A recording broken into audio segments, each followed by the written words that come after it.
Spider-Man No Way Home just got re-released in theaters. I've wanted to talk about this movie for a while because I think this is arguably one of the most overrated movies out there today. People sing its praises and talk about how it's one of the best Spider-Man movies, which may be true, but it's by no means the best. And I do realize how subjective that is, but go watch Into the Spider-Verse and tell me I'm wrong. No Way Home is glorified Marvel fan service, and for some people, that's okay. But guys, this movie isn't as good as you think. If you personally enjoy it, and a lot of people do, then that's okay. But you clicked on this video for a reason. Clearly you were at least a little bit curious why this movie isn't quite as good as you think. Now, I'm going to focus more on negatives and positives, but it doesn't mean I don't think the movie has some good moments. And overall, I don't hate this movie. I just don't think it's the best superhero movie like people claim. I would still rather watch The Batman or Infinity War and even Shang-Chi more than this. I don't have to defend Shang-Chi. At least they tried something different. But just so I'm not super mean, let's go through some things that I like. The fan service in this movie is definitely there, and for someone who likes the Sony Spider-Man movies, I did like the subtle references to things like Tobey's back. My back! Oh, my back! Oh, it's my back. It's kind of stiff from all the swinging, I guess. Oh yeah, no, I got a middle back thing too. Really? I did think the villains' performances were good, especially going to give praise to Alfred Molina and extra praise to Willem Dafoe for their performances as Doc Ock and Green Goblin respectively. Dafoe in particular put on one of the best superhero villain performances I've seen in a long time, and his performance alone makes parts of the movie a lot of fun to watch. Now let's talk about the stuff I don't like, and there's a lot, so I apologize if this video is a little unfocused. The biggest issue I have with this movie is how dumb the characters are. I really hate dumb characters, and this movie is the definition of dumb characters. So the whole plot of this movie revolves around Peter's identity being revealed by Mysterio last movie. Peter, being the simpy nerd he is, really wants to go to MIT with MJ and Ned for some reason. All three of them get rejected because Peter is Spider-Man. So Peter goes to Doctor Strange to ask him to use the Time Stone. Doctor Strange obviously doesn't have it anymore, but this right here is where the movie starts to get really dumb. Hulk already explained to us in Endgame why we can't change the past. Think about it. If you travel to the past, that past becomes your future. And your former present becomes the past, which can't now be changed by your new future. Exactly. I know it's confusing, but replay that and think about it. And remember guys, Peter wants to do this to go to college. Also, Doctor Strange is completely irresponsible in this movie. This dude looked through millions of possibilities to find the one where they beat Thanos, but he didn't see how doing this could open up the multiverse, and he's so quick to do the spell too. Peter comes to him and asks him and he just does it like it's nothing, but then he gets mad at Peter for not trying things like talking to the admissions counselor first. Is this spell a big deal or not? 5 minutes ago you were planning to wipe the world of Peter Parker, and now you think it's a bad idea? And then the fact he uses it so casually. Forget a party, use the spell. I'm sure there's reasons for why he doesn't use it on villains, but why doesn't he use it on villains? Doctor Strange can make an entire planet forget Peter Parker existed.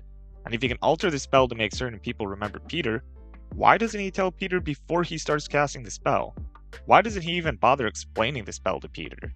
He and Peter are willing to alter the lives of billions of people just so that Peter can go to college. But Doctor Strange isn't the only negligent one. Why doesn't Peter just ask Strange to make people forget Mysterio and him exposing Peter?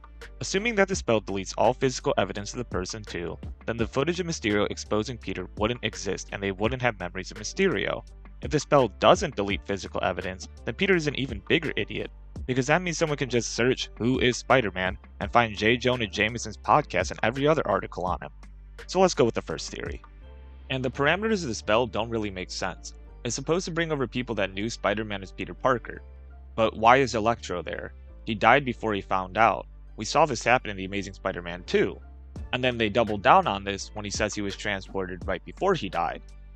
And then they triple down on this when he doesn't recognize Andrew's Spider-Man during the final battle.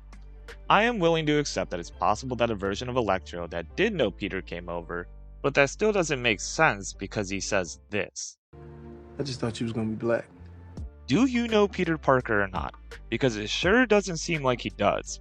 He would already know what Peter Parker looks like, or at least his version of Peter Parker. What about Tobey's Mary Jane? Would a Gwen Stacy be transported over too? Actually, I'm gonna give that one a pass because this movie really doesn't need any more dumb plot or side characters. if we're gonna be friends, I think we gotta establish some ground rules. Also, why is Doctor Strange able to be beaten by Peter so easily? I do like how it utilizes Peter's knowledge of geometry to help him beat Strange, but like, why was this so easy? Isn't Doctor Strange supposed to be like one of the strongest people in the universe? One of the smartest people? Well, I guess not in this movie. Also, Peter's plan to cure the villains doesn't really make any sense. First of all, the timeline for each villain is already set. Each of the villains was pulled the moment before they died. For Doc Ock, he's going to die no matter what. He already redeemed himself and died saving New York in Spider-Man 2. Green Goblin is iffy. All the villains were transported right before they died. If Goblin can't stop the glider, he's a goner too. Electro theoretically was right about to get hit with a ton of electricity. The only one who this plan really benefits is the Lizard and Sandman. But in theory, this would just create another timeline where they're cured, but all the previous things they've done remain. Peter didn't change the past. He theoretically sent them all back to the moment before they all died. They're cured, but Sandman still kills Uncle Ben. Norman was still Green Goblin because he still took the Goblin Serum. Doc Ock still went crazy because the arms never controlled his mind, and Lizard was still a lizard. But in the multiverse, the original timeline and universe already exists. At best, Peter creates a new possible timeline and saves all of them. But realistically, Peter probably only saved the Lizard and Sandman. And the tonal whiplash when Aunt May dies is probably one of the worst parts of this movie. Right after Aunt May dies, Peter's defining moment, the true moment he becomes Spider-Man. Right after that scene, we introduce the other Spider-Man and crack jokes. Why'd you do that? I was trying to see if you have the tingle thing. I have the tingle thing, just not for bread. Can you not throw the bread again? You're a deeply mistrusting person, and I respect it. Have you guys heard this one? Oh! Then we get the rooftop scene with all the Spider-Men for the first time, and that scene is one of the best in the entire film. But they ruined the impact of it by having jokes right before it. I don't like The Amazing Spider-Man, but they nailed the emotional impact of Uncle Ben's death. After Uncle Ben dies in The Amazing Spider-Man, we have a scene of Aunt May, a scene of Peter listening to a voicemail from Uncle Ben, then Peter at school, and Flash even tries to be nice to him. Look, your uncle died. I'm sorry. The next scenes are Peter beating up on some crooks, but they aren't there cracking jokes. Andrew's Peter is still a menace though. Tobey's Peter also goes after his uncle's killer, or so we think, we find out it's Sandman, but he actually finds him and realizes it's the robber guy he let run by him at the arena. And then we see Peter mourn after he beats up on him. But my point is that both of the previous franchises gave the appropriate emotional weight and tonal consistency to make us understand that this is the moment that Peter truly becomes Spider-Man. So to me, it's a little disappointing that they downplay the moment with jokes. I think introducing the Peters right after Aunt May dies is fine, but I hate how they did it. After Peter's defining moment, we get jokes about tingles. If I was 5 years old, I probably wouldn't care, but this is just bad tonal consistency and it ruins the effect and impact of Aunt May's death. I'm gonna rewind a bit and say that I love how they leave the Lizard in the truck when they're working on the cures. Like, he hasn't been cured yet. Why isn't he in the building with you guys? Like, did you just expect him to behave? And then finally, the final fight of the movie. It's fine. I actually don't really have a lot to say about it. I think it does a pretty good job of demonstrating the fact that Andrew's Peter hasn't really worked in a team before. Tobey's Peter really only did it with Harry when they fought Sandman and Venom. In contrast, Tom's Peter knows how to fight in a team, and he does a good job of leading them. And I do like the scene where he tries to kill Norman and Tobey stops him. That's probably one of the best scenes in the entire movie.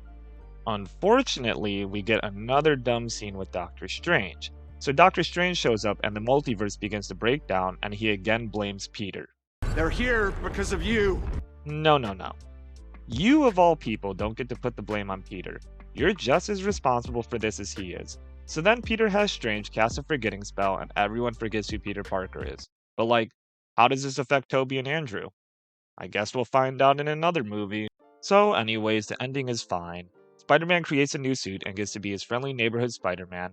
MJ and Ned get into MIT, and when Peter goes to reintroduce himself, he talks to MJ, but doesn't tell her who he is, and I kinda like that.